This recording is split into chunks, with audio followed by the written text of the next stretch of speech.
টুনি ও কাক দুজনে বন্ধু হয়ে যায় এবং তারা দুজনেই প্রত্যেকদিন একটি করে গাছ বসায় এবং সেই গাছ থেকে অনেক ফল হয়। তারা ওই ফল নিয়ে কিছু ফল খায় এবং কিছু ফল বাজারে বিক্রি করে তাদের সুখী দিন কাটায়। হঠাৎ একদিন পাশের জঙ্গলে আগুন লেগে সেই জঙ্গলের খাবারের সংকট দেখা যায়। সেই দেখে টুনি ও কাক তারা সিদ্ধান্ত নেয় যে তারা এই গাছের ফল নিয়ে পাশের জঙ্গলের পশু পাখিদের সাহায্য করবে। এই উদ্দেশ্যে তারা বেরিয়ে পড়ে ফল নিয়ে। অন্যদিকে এক টেকো সাচ্চিংড়ি ওই রাস্তা দিয়ে উঠতে উঠতে আসে। এইখানে তো খুব সুন্দর জায়গা, কত গাছে ফল হয়ে আছে।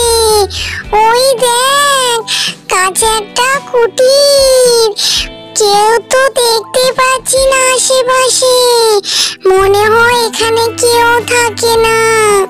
আমি বরং এখানেই দিন কাটাবো। এই ফলগুলো খেয়ে আমার জীবিকা নির্বাহ করব।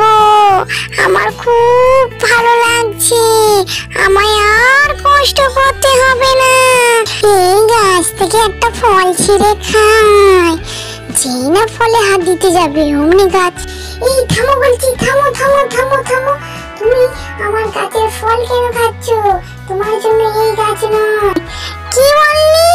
এত বড় আসপর্দা, আমাকে রোকাও, দেখবি এক্ষুনি তোর ব্যবস্থা করছি।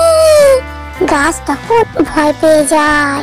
তুই জানিস আমার কত জাদু শক্তি আছে, এক্ষুনি তোকে ধ্বংস করে দিতে পারি। গাছ তখন ভয় পেয়ে চুপ করে যায় এবং উফ, কতই যে খেলাম, আর হাতটা মিসমিস করছে, ব্যথা হচ্ছে। মনে হচ্ছে একটু বাইরের দিকে ঘুরে আসি, ভালো লাগছে না। আবার এসে রেস্ট নেব, আমার আবার কিসের চিন্তা। এই বলে রাক্ষসী বাইরের দিকে যায়। ঠিক তখনই চলে আসে কাক ও টুনি। তখন গাছ কাক ও টুনিকে সব ঘটনাটা খুলে বলে। তখন টুনি চিন্তা করে, হ্যাঁ হ্যাঁ, এখানে জঙ্গলে এক তান্ত্রিক বাবা আছে, যাই যাই ওর কাছে। তারা তান্ত্রিক বাবার কাছে যায় এবং তান্ত্রিক বাবা সব ঘটনাটি শুনে ওই গাছের কাছে আসে এবং রাক্ষসীকে যথাযথ শিক্ষা দেয়। তাই বন্ধুরা, গাছ আমাদের প্রকৃত বন্ধু। আমরা প্রত্যেক দিন একটি করে গাছ বসাবার চেষ্টা করব। আজকের গল্পটি নিশ্চয়ই ভালো লেগেছে।